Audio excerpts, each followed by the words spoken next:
Hello everyone. आज से हम स्टार्ट कर रहे हैं मोटिवेशन थ्योरीज। सबसे पहले जो थ्योरी मैंने ली है वो है मैस्लो की, Maslow's need hierarchy theory. Individual growth is the key to an organisation success.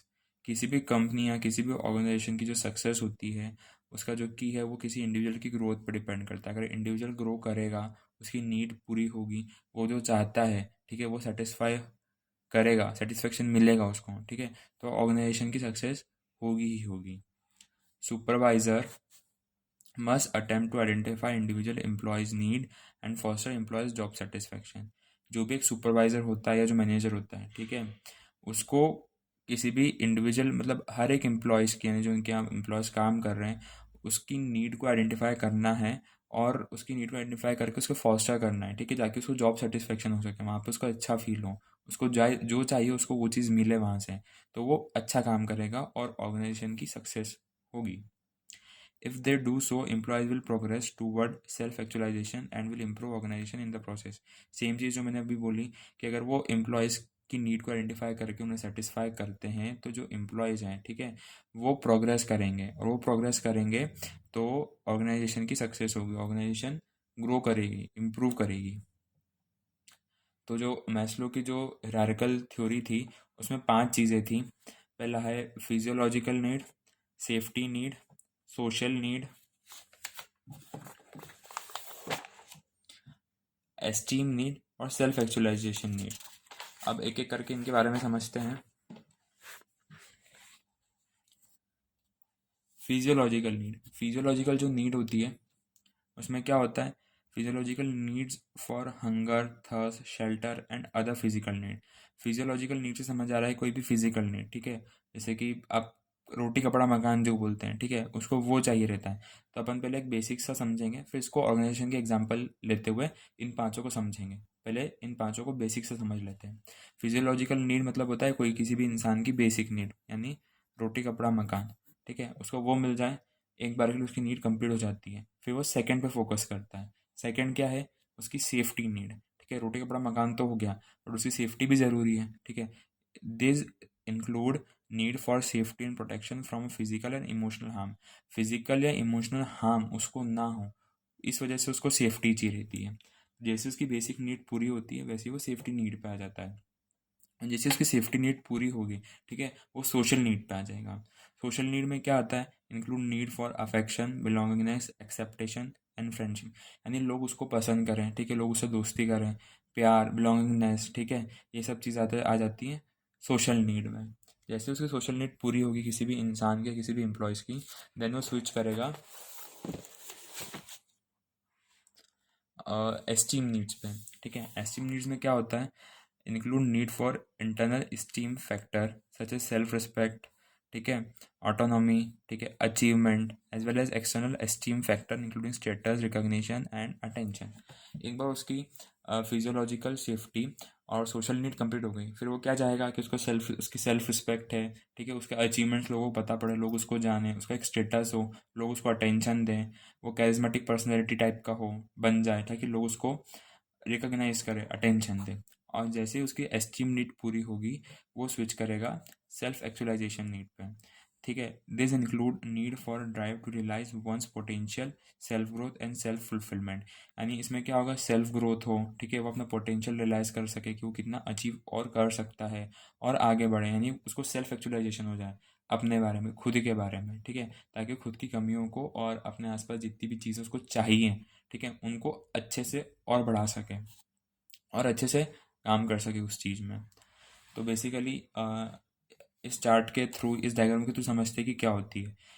ये जो नीड है ये नीचे से ऊपर की तरफ जा रही है, यानी सबसे पहले कोई भी एम्प्लॉय या कोई भी इंसान फिजियोलॉजिकल नीड पे जाएगा, देन सेफ्टी नीड्स पे, देन सोशल नीड पे, एस्टीम नीड पे, देन सेल्फ एक्चुअलाइजेशन पे, ठीक है। जो नीचे की जो 3 नीड दी है, फिजियोलॉजिकल, सेफ्टी और सोशल नीड, ठीक है, इनको लोअर ऑर्डर नीड्स बोला गया है और ऊपर की जो है वो हाई ऑर्डर नीड, मतलब कि पहले वो इन 3 पे फोकस करेगा, लोअर नीड पे, फिर वो हायर नीड पे जाएगा।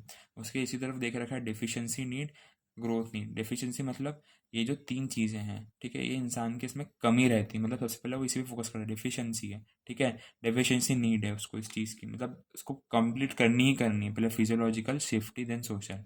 उसकी जैसी डेफिनेशन नीड पूरी हो जाती है वैसे वो ग्रोथ नीड पे फोकस करता है। ग्रोथ इसको इसलिए बोला है क्योंकि इसमें अचीवमेंट, देन सेल्फ एक्चुअलाइजेशन में रिकॉग्निशन, इसमें रिकॉग्निशन, स्टेटस सिंबल, ये सब चीज़ें आ जाती है एस्टीम में, ताकि जो कि रिलेट करती है ग्रोथ से। और सेल्फ एक्चुअलाइजेशन में आ जाते हैं खुद का पोटेंशियल जानना, ठीक है।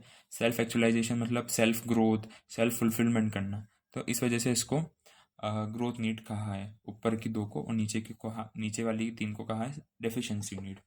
अब इनका अपन एग्जाम्पल, ऑर्गेनाइजेशनल एग्जाम्पल लेके चलते हैं। अब कोई भी एम्प्लॉय, ठीक है, जो किसी ऑर्गेनाइजेशन में काम करता है, सपोज कोई एक बहुत बड़ी ऑर्गेनाइजेशन है, वहाँ पे कोई एम्प्लॉय काम करता है, तो वहाँ पे वो फिजियोलॉजिकल नीड, कौन कौन सी फिजियोलॉजिकल नीड होगी जिसके लिए वो जो वो एक्सपेक्ट करेगा उस ऑर्गेनाइजेशन के अंदर, ठीक है। तो वो क्या हो जाती है, जैसे कि जहाँ पे वो काम करें तो उनका जो एनवायरनमेंट, वो प्लेजेंट एनवायरनमेंट हो, कंफर्टेबल एनवायरनमेंट हो, ठीक है। उसको जो सैलरी मिल रही है वो अच्छी सैलरी मिल रही है, सैलरी देन एनवायरनमेंट, ठीक है। ये दो चीज़ आती हैं फिजियोलॉजिकल नीड के अंदर इन टर्म्स ऑफ ऑर्गेनाइजेशन। जैसे उसको एक चीज़ मिल जाएगी, ठीक है, वो फिर सेफ्टी नीड पे फोकस करेगा। अब ऑर्गेनाइजेशन की सबसे सेफ्टी नीड कौन सी होती है? Rules and regulations, safety rules and regulations, ठीक है। उसको रूल्स रेगुलेशन कोई उसके सेफ्टी के लिए हो, ठीक है। उसकी जो जॉब हो वो बहुत अच्छी एक लेवल वाली जॉब हो, ठीक है, ताकि वो बोल सके कि हाँ मैं ये जॉब कर रहा हूँ, ठीक है।